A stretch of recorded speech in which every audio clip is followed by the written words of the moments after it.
सभी दोस्तों और बहनों भाइयों खिदमत में मोहम्मद खुर्शीद खां का प्यार भरा आदाब। दोस्तों मैं बोल रहा हूँ मोहम्मद खुर्शीद खां उर्दू अदब की जानिब से। आपने 9 दिसंबर 1918 को सी-टेट का इम्तहान दिया था। कुछ ने प्राइमरी उर्दू ज़बान फ़र्स्ट सेकंड मुंतखब की थी और कुछ ने जूनियर फ़र्स्ट सेकंड उर्दू ज़बान का इम्तहान दिया। आज हम जूनियर सी-टेट पेपर की आंसर की आपकी खिदमत में पेश कर रहे हैं, जो उर्दू ज़बान अव्वल पर मुश्तमिल है। ये उर्दू ज़बान का जो आपने फर्स्ट का ऑप्शन चुना था, आज उसकी आंसर की आपके लिए हमने पेश की है। तमाम सवालात के जवाबात इसमें मौजूद हैं, जो 91 से 120 तक के सवालात इसमें मौजूद हैं। दोस्तों, आपने इस चैनल को सब्सक्राइब नहीं किया है तो अभी सब्सक्राइब करने की मेहरबानी करें। वीडियो को लाइक और शेयर ज़रूर करें। हो सकता है आपके शेयर करने से दूसरे तलबा भी इससे अपनी तालीम में इजाफ़ा कर सकें। उर्दू अदब चैनल आपका है, दूसरों तक पहुंचाना आपका भी फ़र्ज़ बनता है। गांव-गांव में हमारे बहुत से तलबा रहते हैं जहां उर्दू के उस्ताद नहीं मिलते, उनको उर्दू की अच्छी किताबें दस्तयाब नहीं होती हैं। लिहाजा आप उर्दू अदब चैनल को अपने तमाम दोस्तों तक पहुंचाने की ज़रूर कोशिश करें। बेल आइकन यानी घंटी वाला निशान ज़रूर प्रेस करें ताकि हर नई वीडियो आप तक पहुंचने में आसानी हो जाए। 91 से 120 सवाल। मुंदरजा झैल नज़्म को पढ़िए और दिए गए मुतबादिल में से मुनासिब तरीन मुतबादिल का इंतखाब कीजिए। सवाल नंबर 91 से 99 तक के इसमें जवाब मौजूद हैं। तो ये देखिए नज़्म है। ख़ुदकुशी कोई ऐसी बात न थी, तेरे गम का ख्याल आता है, एक तेरे नाम के सिवा है कौन जो मुसीबत में काम आता है। बुझ गए सब चिराग दिल तो है, एक चिराग अब भी झिलमिलाता है। खून हो सू दिलों का तब जाकर एक गुल पर निखार आता है। खुश नसीबी भी आड़े न आ सके, एक ऐसा भी वक्त आता है।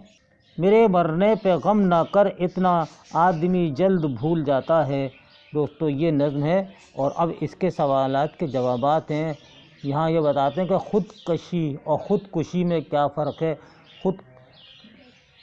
ख़ुदकुशी यहाँ है, ख़ुदकुशी ये लफ्ज़ ख़ुदकुशी इस्तेमाल हुआ है, यानी अपने आप को हलाक कर देना, अपने जान दे देना, मर जाना। और जैसे कि आपने सुना होगा कि ख़ुदकुश हमला जो होता है वो इसी से बना है। ख़ुदकुश हमला यानी अपने आप को जान देने वाला और ख़ुद को क़ुर्बान कर देने वाला। और दूसरा मायने है अपने आप को तकलीफ़ में पहुंचाना। ख़ुदकशी ये है ख़ुदकशी। तो ख़ुदकशी के नाम पे एक नज़्म और थी जो नून मीम राशिद की लिखी हुई थी, जिसका नाम था ख़ुदकशी। अब आइए इसके सवालात ये हैं। मुसीबत में कौन काम आता है? एक नंबर तेरे नाम के सिवा। दूसरा है गुल पर कब निखार आता है? ये सुरख निशान लगा हुआ है, इसको आप सही मानिए दिलों का खून करने से। मेरे मरने पे गम न कर, क्योंकि आदमी जल्द भूल जाता है। 3 नंबर सही है। तेरे गम का ख्याल आता है, वरना ख़ुदकुशी कोई बात न थी। बुझ गए सब चिराग, जेल में दिए लफ्ज़ों में से सही लफ्ज़ चुनकर लिखिए। तो ये है चौथा, दिल तो है। जिस शेर में शायर अपना तखल्लुस पेश करता है इसे क्या कहते हैं? उस शेर को कहते हैं मक्ता कहते हैं। और ये गज़ल के आखिर में आता है, जिसमें शायर अपना छोटा नाम यानी तखल्लुस रखता है। अगले सवाल पर आइए। गज़ल का मायनी होता है औरतों से बातचीत करना। चौथा सवाल, मुक़द्दर का मुतरादिफ़ क्या है? तो ये है नसीब। 99 सवाल है, शेर को मुकम्मल कीजिए। नाज की इसके लब की क्या कहिए? ये मुकम्मल हो गया मिसरा। ये पहला वाला बिल्कुल सही है। नाज की इसके लब की क्या कहिए, पंखड़ी एक गुलाब की सी है। ये शेर मीर तक़ी मीर का है और मतला है मीर तक़ी मीर का। और इसमें ये तशबीह استعمال کی ہے۔ نیچے دی ہوئی عبارت کو پڑھیے اور دیے گئے متبادل میں سے مناسب ترین متبادل کا انتخاب کیجیے۔ سوال نمبر 100 سے 5 تک اس کے جوابات ہیں۔ یہ دیکھیے یہ ہے۔ اس کو ایجاد کرنے والے لوئی بریل تھے۔ وہ پیرس کے نزدیک کوبرے نام کے قصبے میں جنوری 1809 میں پیدا ہوئے تھے۔ 2 سال کی عمر میں ایک نوکیلا اوزار لگ جانے سے لوئی کی آنکھوں کی روشنی جاتی رہی، مگر لوئی نے ہار نہیں مانی اور کسی نہ کسی طرح تعلیم حاصل کرنے میں لگے رہے۔ یہ اس طرح کا ہے یہ پیراگراف، یہ آپ پڑھ چکے ہیں، اسی میں سے جواب آئیں گے۔ یہ دیکھیے ہم سوالوں کے جواب بتا دیتے۔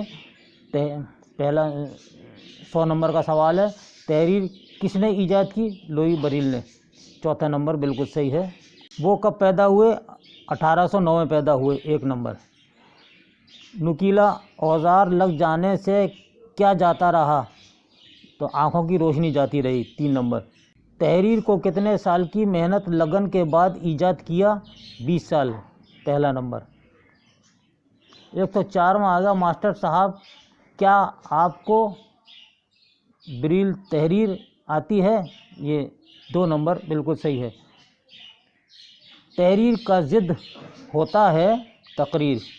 تحریر لکھی ہوئی کہتے ہیں اور تقریر جو ہوتی ہے بغیر لکھی ہوئی تقریر جو آدمی بولتا ہے وہ ہے۔ نیچے دیے گئے متبادل میں سے مناسب ترین متبادل کا انتخاب کیجیے اور 106 سے 120 تک کے سوال آپ کے جواب یہ رہے۔ 106 زبان کی تعلیم میں کمزور طلباء کے لیے بہتر تعلیمی تدریس ہے۔ نمبر 1، ایک ساتھ پڑھنا۔ 107 زبان کی تعلیم کے مقصد کی تشخیص کے لیے کون سی چیز کا ہونا ضروری ہے؟ تو ان میں سے جو بھی لکھے ہوئے ہیں سبھی بالکل صحیح ہیں، ان کا ہونا ضروری ہے۔ 108 مندرجہ ذیل میں سے زبان سکھانے کے لیے کون سی چیز کا ہونا ضروری نہیں ہے؟ تو یہ ہے سوچ کو وسعت دینا، 4 نمبر، اس کا ہونا ضروری نہیں ہے۔ کلاس میں پڑھاتے وقت طلباء مشکل سوالات اور زبان کے بارے میں شبہ کا اظہار کرتے ہیں، ایسے میں آپ کیا کریں گے؟ تو اس کا جواب ہے 4 نمبر، آپ اس کی تیاری کر کے ان کے شبہ کا ازالہ کریں گے اور ان کے سوالات کا جواب بھی دیں گے، یہ جواب ہے اس کا۔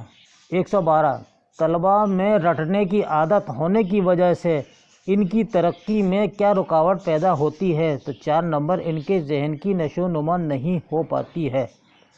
113 زبان کی تدریس کے طریقہ کار میں ایک فائدہ یہ ہوتا ہے، 3 نمبر، طلباء کم وقت میں زیادہ پڑھ سکتے ہیں۔ 114 سوال، زبان بہترین طریقہ کار ہے تجربات اور خیالات کے اظہار کے لیے، 3 نمبر، اجتماع کے ذریعے۔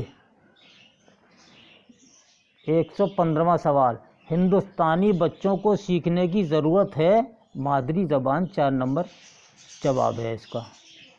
ایک جامع کلاس روم میں زبان کی تعلیم کے چیلنج میں سے ایک ہے، یہ 4 نمبر، مناسب زبان سیکھنے کے ماحول کی ترقی کی ناکامی۔